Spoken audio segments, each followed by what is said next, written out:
지금 여러분들이 보고 계시는 거실 조명 이미지들은 좋은 사례일까요? 아니면 안 좋은 사례일까요? 네, 답은요. 별로 좋지 않은 NG 사례의 조명 환경입니다. 얼핏 보기에는 이만하면 괜찮은 사례가 아닐까 싶기도 할 거예요. 그러니까 이전에 우리가 늘 그냥 국내에서 보고 있는 이런 환경에 비하면 상대적으로 좀 괜찮은 사례가 아닐까 싶을 수도 있는데, 하지만 우리가 쾌적한 조명 환경을 만든다는 그런 측면에서 보면 아직 해결해야 될 부분이 많은 조명 공간입니다.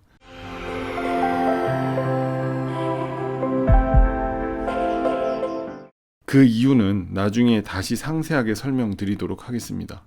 네, 일실일등 조명 환경의 문제, 이거 여러 번 말씀 많이 드렸죠. 그런데 집안에서 보통 아버님들이 보시기에 밝고 환하고 좋다라고 하시는 분들 많이 계시고, 따님이나 자제분들은 너무 눈부시다, 집에서만큼은 좀 느긋하게 편하게 이렇게 쉴 수 있는 그런 조명 환경이었으면 좋겠다라고 하는 그런 얘기들 많이 하세요. 실제로 구독자분들 중에 많은 분들이 이런 의견을 주시는데 왜 그런지 저한테 물어보시더라고요.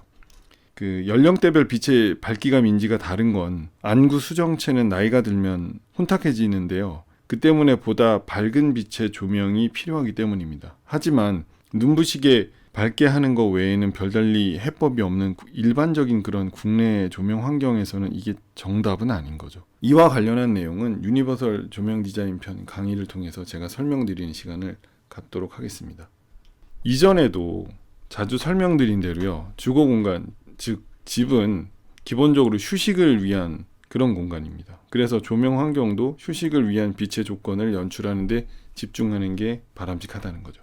휴식을 위한 빛, 이런 수익적 요소, 이런 부분에 대한 내용이 다시 여기 등장하게 되죠. 아직 빛의 수직적 요소나 휴식을 위한 빛, 배경을 위한 빛과 같은 용어가 생소하거나 좀 더 체계적인 조명을 제대로 공부해야겠다라고 생각하시는 분들은 제가 이전에 올려드린 조명 디자인 024, 그 다음에 028편을 보고 오시면 도움이 되실 겁니다.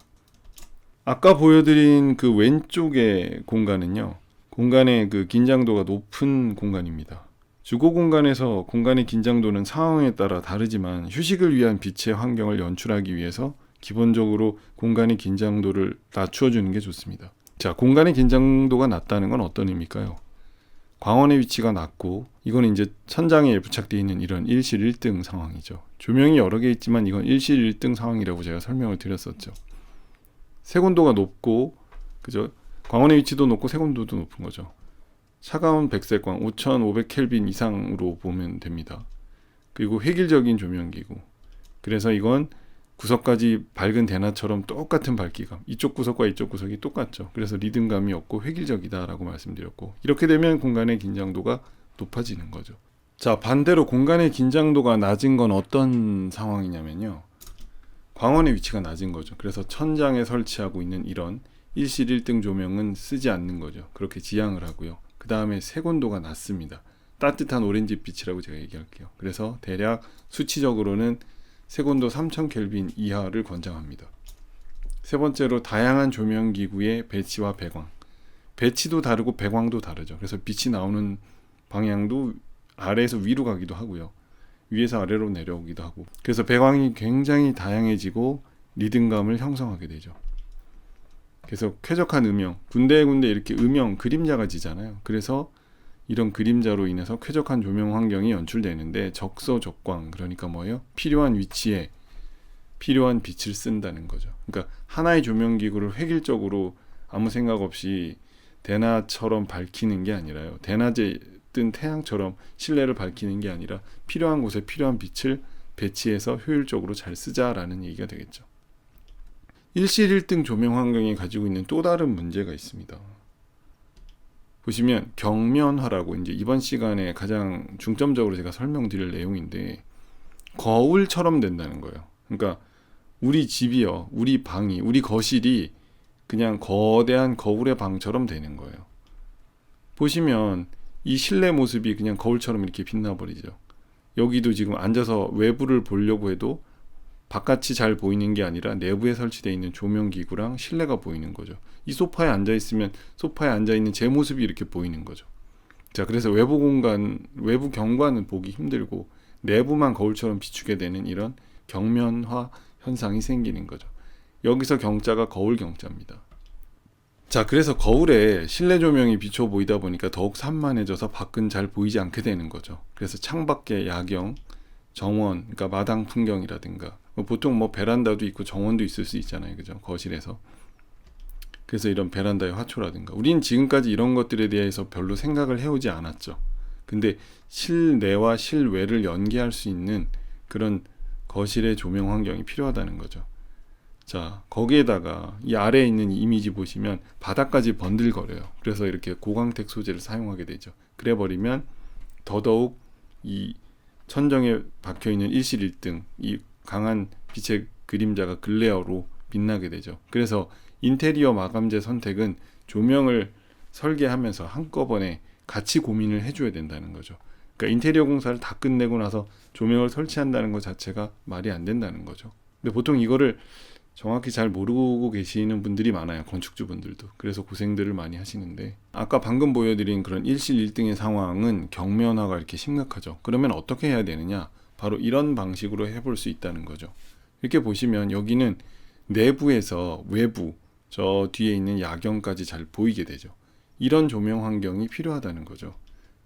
그래서 왼쪽의 상황, 일실일등의 이런 경면화, 거울의 방의 상황에서는 시선이 창가 쪽을 향했다가 그 실내의 모습이 다 투영돼서 보이다 보니까 시선이 다시 이렇게 돌아오게 되죠. 이렇게 시선이 더 확장되지 못하고 갇혀버리는 거예요. 그런데 오른쪽과 같은 상황은 어떻습니까? 시선이 저 외부로 쭉 계속 통하게 되죠. 그러니까 공간은 훨씬 더 넓어 보이게 된다는 거죠. 자, 그럼 우리 집 거실은 왜 거울의 방이 되어버렸을까요? 그 원인을 살펴볼게요. 그래서 그것을 경면화라고 했죠. 그 경면화 문제는 왜 발생됐는지 알아봅시다. 자, 보시면 내부와 외부, 그러니까 여기를 내부라고 보고요. 이쪽을 외부라고 볼게요. 그러니까 베란다라든가 정원이라든가 여기는 이제 거실이 되겠죠. 내부와 외부의 그 밝기감의 차이가 너무 큰 거죠. 내부가 너무 지나치게 밝은 거죠. 그렇게 되면 시선이 잘 통할 수 없는 거죠. 오른쪽의 상황을 한번 볼까요? 오른쪽의 경우에는 그러니까 내부와 외부의 밝기감이 그렇게 차이가 나지 않죠. 그래서 비슷한 레벨로 맞춰져 있다라는 거죠. 그래서 시선을 한번 보시면 이렇게 외부를 보려고 해도 외부에 풍경이 있거나 뭐 식물이 있어서 한번 들여다 보려고 해도 볼 수가 없죠. 자기 모습만 비추게 되죠. 그런 경면화 현상이 벌어졌기 때문인데 그러다 보니까 시선이 밖으로 쭉 확장되지 못하고 다시 돌아와서 자기 모습을 보게 되는 거죠. 자, 그런데 오른쪽의 상황은 이렇게 시선이 밖으로 자연스럽게 확장돼서 멀리까지 볼 수 있게 되는 거죠. 그러니까 창밖에 아름다운 야경이 있거나 또 베란다에 무슨 식물이 있거나 할 때 그걸 모두 볼 수 있게 되는 상황이 되죠.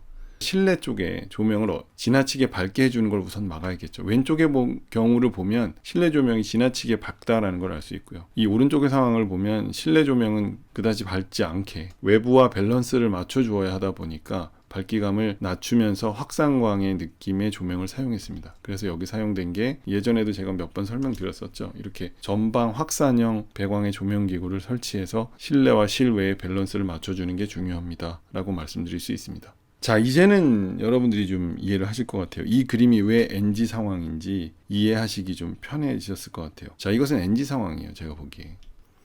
실내 공간의 밝기감이 좀 과합니다. 그래서 외부로 시선이 확장되기 힘든 상황이 되어버렸죠.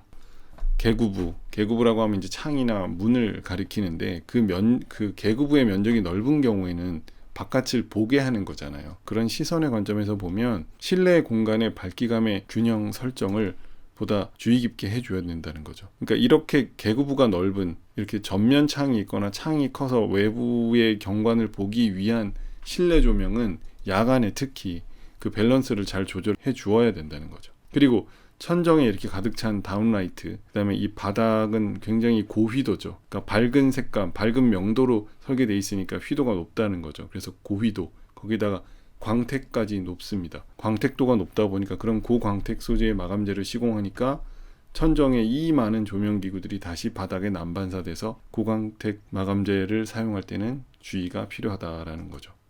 자, 두 번째 사례, 이 사례는 왜 NG일까요? 광원의 글레어가 좀 심한 편이에요. 그래서 직접적으로 눈에 자극이 되고요. 전반적으로 사용된 광원의 글레어가 많이 심하죠. 굉장히 많은 조명기구가 보이고 있는데 그게 하나하나가 글레어가 다 심하죠. 그리고 거울이나 유리를 많이 사용했어요. 인테리어 소품이나 그 마감재에서. 그래서 반사율이 높기 때문에 그 불쾌한 글레어가 보다 증폭이 된다는 거죠. 그리고 글레어가 낮은 배광의 조명 제품의 선정이 그래서 필요하다고 할 수 있습니다. 바닥과 천정, 벽, 그 휘도 균형이 애매해요. 그래서 공간의 휘도 균형의 설정이 좀 잘 안 돼 있는 편입니다. 그래서 좀 답답한 이미지예요. 조명 계획을 실내 건축과 함께 고민을 하고 들어갔어야 되는데 실내 건축을 설계하고 조명은 따로 설계한 듯한 그런 이미지가 굉장히 강하죠. 그러니까 체계적으로 조명을 설계했다라고 보기 힘든 부분이 많이 보이고 있습니다. 자, 그럼 다음 시간에는요. 이렇게 우리 집 거실이 거울의 방이 되어버렸던 경면화 문제를 해결하는 방법과 멋진 야경을 위한 거실 조명에 대해서 살펴보도록 하겠습니다. 감사합니다.